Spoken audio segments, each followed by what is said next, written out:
been a little bit of a delay, but I'm back. Welcome to the channel once again. Interesting title.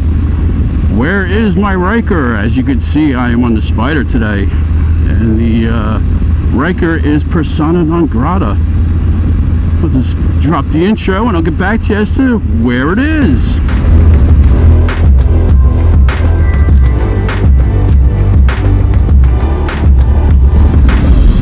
Alright, yeah, so the Riker is not here.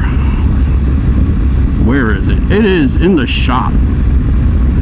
I told you a couple of times on the previous videos that it's coming up on its 12,000 mile service. So that's where it's at. It's at the shop for its 12,000 mile service. I think this one here is at like 20-something thousand miles. And boy, when they told me the price of the 12,000 mile service, I was a bit gobstopped. It ain't cheap, that's for sure. And I did things to make it even more expensive. So, I mean, is it worth it? One can say yes. I mean, they're doing a lot of stuff. We'll just wait for New York's noise just to get through here. There we go. Okay, so, yeah. So what's entitled with the 12,000 mile service? I think it's like the valve clearances and stuff like that, which is kind of weird considering, if memory serves me, they do have hydraulic lifters. I think it's change the spark plugs and then change out all the fluids. Brake, coolant, oil. So I was getting an oil change anyway, so. And probably check this, check that, check the other thing. Oh, and the big one, which is the belt. Now, I'll be honest with you, the belt changing, I could have done that myself, but it's not complex. I'm not going to sit here and say it is, but I don't have a garage, which means I got to go do it in the street in the winter time. And the other problem with doing it yourself is, God forbid you screw it up. Now you have to have it towed to the shop. So I erred on the side of caution. You know, if quite frankly, if money is really tight, it's definitely a job you should probably do yourself. It's intensive. It's you know, it's, I guess on the scale of 0 to 5, it's probably a 3. Yeah, 3 sounds good.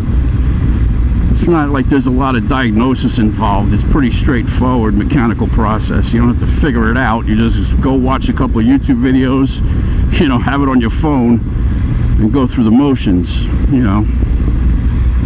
Of course, the biggest thing is getting to it because it's, you know, buried. Now I'm doing a couple of extra things. Number one is I went and bought some heat reflective blanket and tape to have them wrap the bottom of the gas tank. Since this is the first time it's been clamshelled, if you don't know what that means, basically, you know, the seat forward gets flipped up, so that gives you access to the underneath for the CVT and stuff, and the spark plugs, a bunch of crap like that.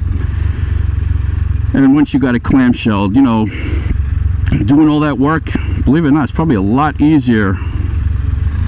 And obviously the belt is impossible to do without clamshelling it. And of course, it's not the labor's easy, it's just how long it takes, and that's what you're paying for it. And the shop I go to is pretty good. I think they know that, and they're going to charge you for the privilege of having them work on it. But like anything else, I don't mind paying the money if it gets done correctly. So that's, you know, that's just the way it is. So they're going to change the stuff out that's required, and then I'll get it back. But okay, so the extras, there's actually two extras. I'll put the video in here, and I will apologize in advance. It is a horrendous sound. But on the Riker over the summer, I was like low on gas, and it was incredibly hot. I think it was August. You know, I'll put the date in there somewhere for the exact date I recorded it. And I get off the bike, and there's this god-awful whining noise coming out of the fucking thing. You know, and I go on the forums and everything else and stuff, do my little due diligence. It turns out it's the fuel pump. And it's a lot louder than it is on the video.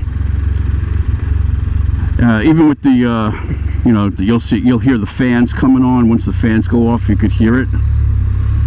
It's bad.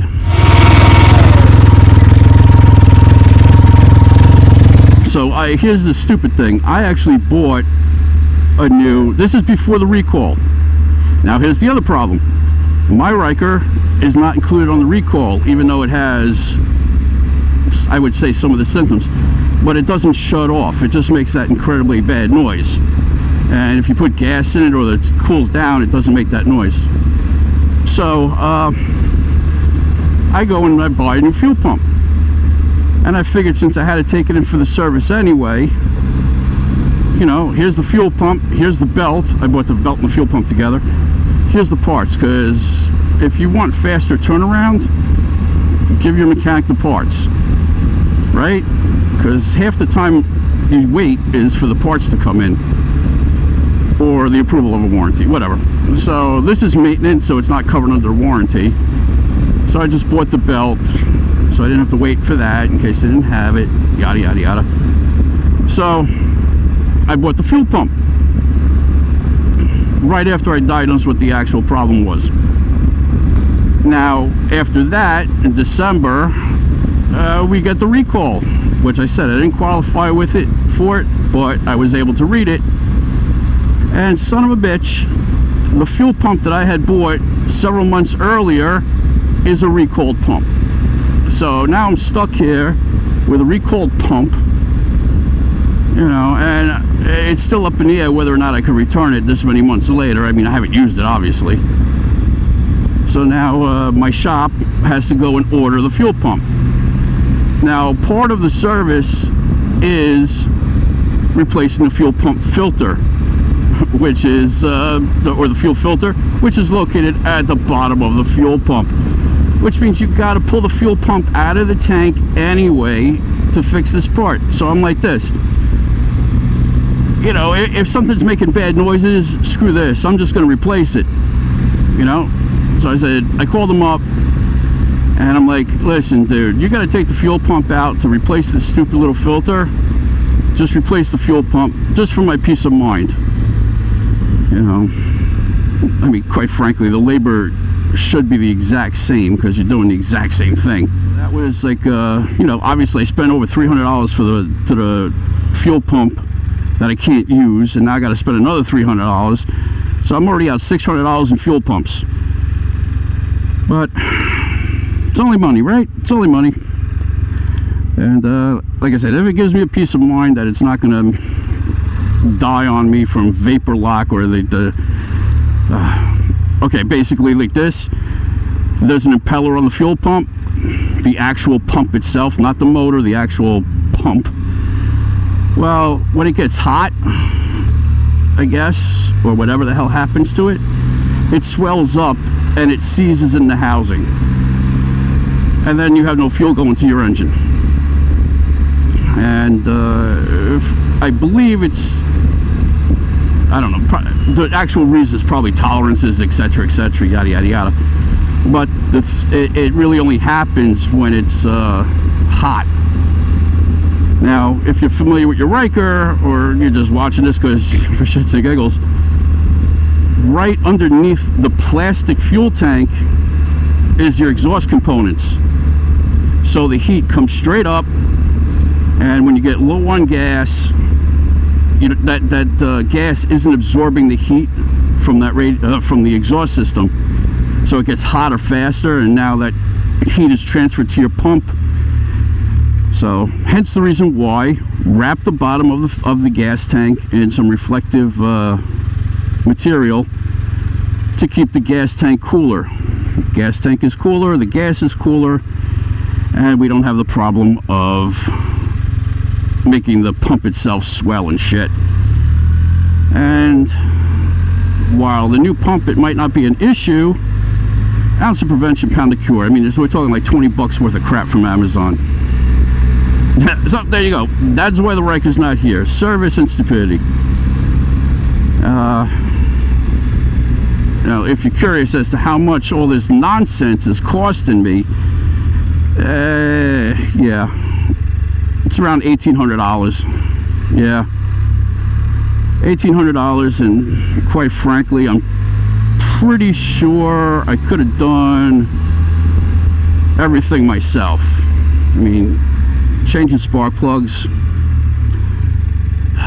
not easy. Changing spark plugs is easy, but God forbid you screw it up, you cross-thread them back into your cylinder heads. What, you're screwed. Now it's all on you. If they fuck it up, it's on them. That's what you're paying for. You're paying for you know, that chance of something stupid happening.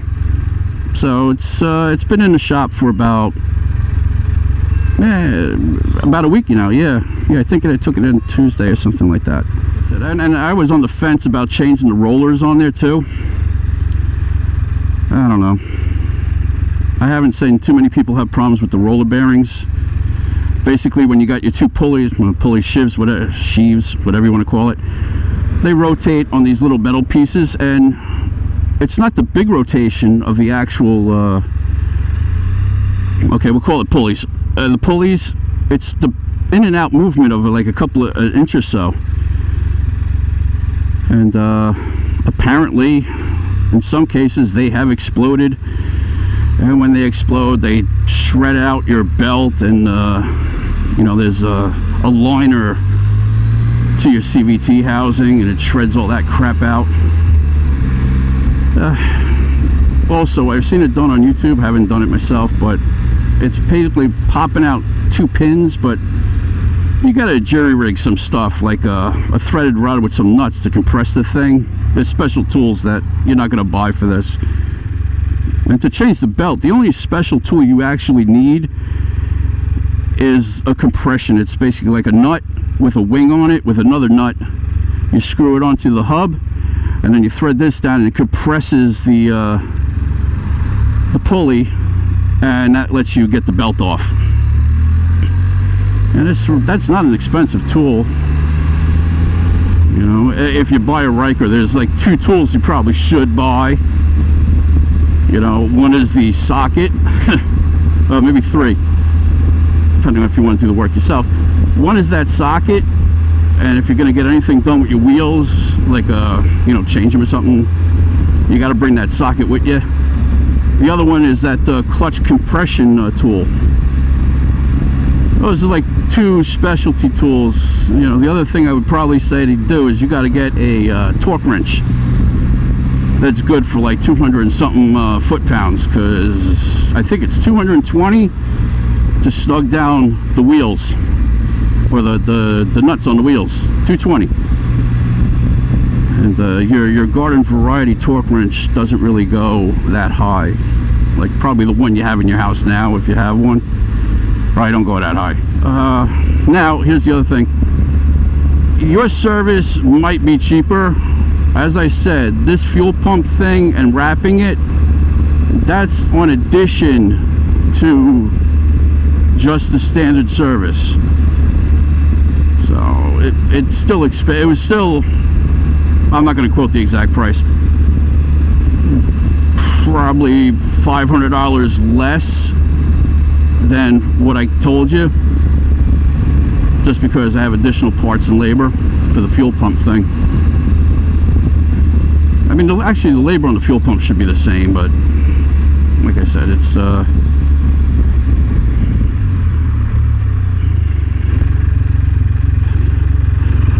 I not generous? Yeah. So, but it was still over $1,000. You know, like I said, if you're relatively handy, don't be dissuaded by this annual service, because a lot of it you can do yourself. You know, just might take you, I think it would take you an afternoon in your garage, if so equipped. Oil change, drain the radiator fluid, drain the brake fluid, flush the brakes out. Yeah, brake, coolant, spark plugs, oil, and CVT belt. I think all of those jobs you could probably do yourself with just a modicum of handiness. You know, the other thing is this, the internet is great with divergent opinions. A lot of people have never changed that belt. And you could say, well, you don't drive aggressively, this, that, the other thing. Here's the thing, guys. You cannot see that belt. Like here on this Spyder, I could see the belt. If this belt was worn out, I should be inspecting it. Another speed camera. So you'll actually see it. You can inspect it. This thing is housed in plastic. You can't inspect it. You can't inspect any of the mechanicals in the CVT. And the labor that you would have to go through to do the inspection, you know, you're talking like an extra 10 minutes, and you could literally just throw on another belt. You know? So if you're doing the work yourself, if you're going to inspect it, change it. It's that simple. What I'll also do is I'll probably drive this over to pick up the Riker, and I'll drop this one off because it needs its, I get it oil changed once a year. So that's what I'll do. I'll take this and I'll just swap them out and be like, okay, change the oil, and then, you know, I'll have someone drive me over there to pick it up. All right, I got something done. I'm gonna go get gas.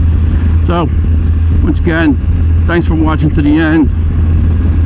If you're in the mood, please like, subscribe, notifications, yada yada yada. I'll see you next time.